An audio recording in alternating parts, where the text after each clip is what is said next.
Tout le monde cherche une solution. Oui, oui. Nouvelle élection ou pas, les manifestations se poursuivent en Algérie. Vous le savez, tous les mardis, depuis le mois de février, tout le monde descend dans la rue, surtout des étudiants. Et là encore plus depuis que Abdelmadjid Tebboune, élu il y a une semaine, prendra ses fonctions officiellement demain. 74 ans, il succède à Abdelaziz Bouteflika, dont il est proche. Il avait été contraint, Abdelaziz Bouteflika, à la démission au mois d'avril, après 20 ans à la tête de l'État par le mouvement Irak. Alors, est-ce une bonne élection ? Est-ce qu'on peut dire que c'est une bonne surprise ? Moi, je ne suis pas un spécialiste d'Algérie. J'en ai interrogé quelques-uns qui m'ont expliqué que depuis le début, l'élection de M. Tebboune était plutôt le choix de l'armée et du très très puissant Ahmed Gaïd Salah, qui est le chef d'état-major de l'armée. Et on sait le poids de l'armée en Algérie, y compris évidemment sur la sphère politique. Donc l'élection de M. Tebboune, ce n'est pas vraiment une surprise. Je rappelle quand même qu'il a été 3 mois Premier ministre d'Abdelaziz Bouteflika. C'est sans doute celui qui a fait le passage le plus court comme Premier ministre, donc il connaît le pouvoir, il connaît l'armée. Ses premières déclarations ont plutôt été en direction du Irak, le mouvement de contestation, le printemps algérien qui existe dans les rues depuis des semaines et des semaines dans ce pays. Il a dit, bon, pourquoi pas le dialogue, pourquoi pas aborder la question des détenus, etc. Alors ce qui est très intéressant, si j'ai bien compris et si on a bien expliqué, c'est que très rapidement, peut-être le lendemain, le chef d'état-major Ahmed Gaïd Salah a expliqué que c'était une idée empoisonnée, l'idée d'imaginer, de dialoguer ou d'imaginer d'ouvrir la question de libération des détenus politiques ou des détenus d'opinion. Ça veut dire que M. Tebboune, il est président de l'Algérie. Bon, très bien, il a été élu. Mais on voit bien l'omniprésence de l'armée. Et j'ai envie de dire tout ça pour ça. Parce que le mouvement Irak, qu'est-ce qu'il réclamait en réalité ? De manière pacifiste, hein, souvent. Ça s'est passé dans les rues avec une jeunesse, avec des gens qui manifestaient dans le calme. Ils demandaient quoi ? Ils demandaient que le système qu'ils estiment corrompu, manipulé par l'armée, soit mis par terre. Or, qu'est-ce qu'on voit ? On voit M. Tebboune qui est élu. Et pour les experts que j'ai interrogés encore une fois, ils me disent, mais en fait, les autres étaient des leurs, les autres candidats étaient des leurs. Ce que l'armée souhaitait, c'était l'élection de M. Tebboune. Est-ce qu'il y a d'autres candidats ? Est-ce qu'il y a des gens dans une opposition qui a été étouffée qui peuvent... Mais on savait qu'ils allaient perdre. Voilà, c'est ça que je voulais dire. Alors, la question que vous posiez, qui est un peu inquiétante, pas la question, mais la réponse, c'est que le mouvement Irak, ce mouvement pacifiste dans les rues, là, il y a eu une répression très forte à Oran. Il y a eu une répression très forte à Oran il y a quelques jours. C'est-à-dire qu'on est passé vraiment dans une tension un peu plus forte en Algérie après cette élection. Est-ce que le mouvement de contestation du système en place va simplement...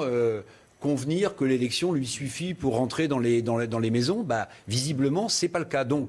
Donc la tension est toujours extrêmement vive en Algérie et beaucoup d'experts sont inquiets parce que ne pensent pas que ça suffira à faire rentrer les manifestants chez eux. Éric Zemmour, ce sont deux époques qui s'affrontent ? C'est-à-dire ? Par exemple, l'ancienne époque et puis des jeunes, des universitaires qui sont dans la rue, qui demandent autre chose, qui demandent... Vous savez, l'Algérie est complètement bloquée depuis près de 60 ans. Donc le FLN a pris le pouvoir depuis l'indépendance, ne l'a jamais lâché. C'est une caste au pouvoir qui pille et qui est une entreprise, une grande entreprise de prédation de la rente pétrolière. C'est tout. L'Algérie, ce n'est que ça.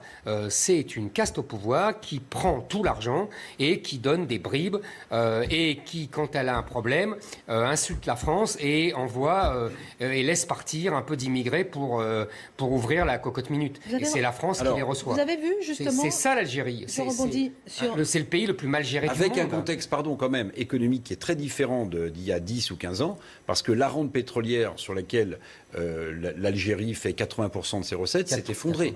Parce que vous avez un baril qui est passé de 120 à 60 $, parce que vous avez des recettes pétrolières qui sont passées de 70 milliards à 30 $, parce que les caisses en Algérie sont quasiment vides. Il faut bien comprendre qu'elle n'exporte, parce que vous pouvez plus acheter le vote. Elle n'exporte que du pétrole et du gaz. C'est ses seuls produits qu'elle exporte. Et elle importe tout pour sa nourriture, c'est-à-dire même le blé, elle ne produit rien. Éric Zemmour, au niveau diplomatique, vous avez vu la réaction du nouveau président algérien ? Emmanuel Macron le félicite. Il répond, je ne lui répondrai pas, je ne reconnais que le peuple algérien. Enfin, pas lui directement. Non, mais ça ne s'est pas passé tout à fait comme ça. Je peux lui poser la question à Éric Zemmour ? Non, mais je ne voudrais pas l'induire en erreur sur la réponse. En fait, pas d'erreur. Après l'élection, il y a eu un communiqué de l'Élysée où Emmanuel Macron, on lui a fait dire, où il a dit, j'ai pris note. Donc c'est un peu raide. Bon. Ouais. La réaction j'ai pris note du président élu algérien dans une conférence de presse où visiblement d'ailleurs les journalistes étaient un peu triés sur le volet, ça a été de dire moi je ne parlerai pas, je m'en moque et je n'ai de compte à rendre qu'au président. Et ensuite ils se sont parlé visiblement. Et Emmanuel Macron a félicité chaleureusement l'élection du président algérien. Pour pas qu'on parte sur... Oui, non mais en fait, c'est quand même c'est assez... propos. Oui, mais Le contexte est important, tout à fait. En fait, c'est simple. La guerre contre la France est la seule source de légitimité du pouvoir algérien depuis les années 60. Et c'est la seule source de légitimité pour justement justifier cette prédation de haut vol.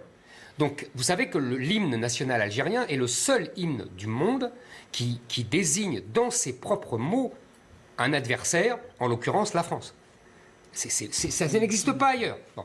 Et le FLN, régulièrement, quand il veut montrer qu'il est toujours légitime pour gouverner le pays, quand il est contesté, il tape sur la France. Alors, on va parler de génocide, de guerre coloniale, de machin. C'est un classique. Il a désigné un ennemi. Voilà, comme d'habitude. Mais c'est toujours le même.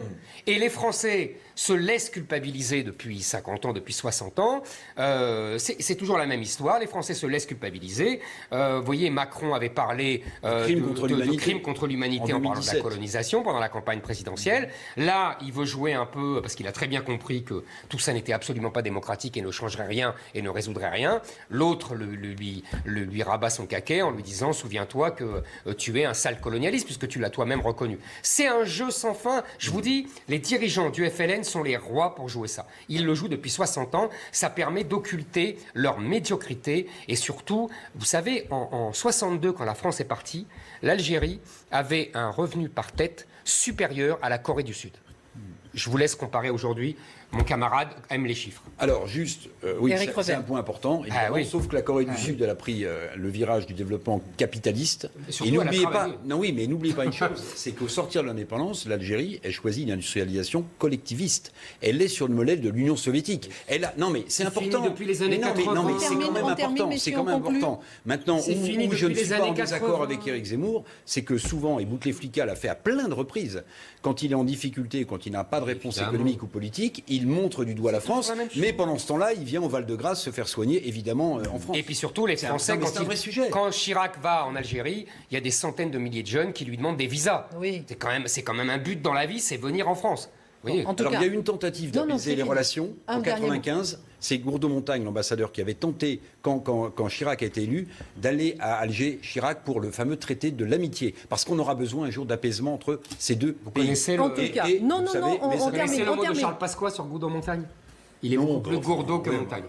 Bon, alors, en tout cas, élection présidentielle en Algérie, abstention record, 6 Algériens sur 10 ne sont pas allés voter. Oui. On termine en musique. Chiffre très important. On termine en musique. Alors, l'Allemagne célèbre Beethoven.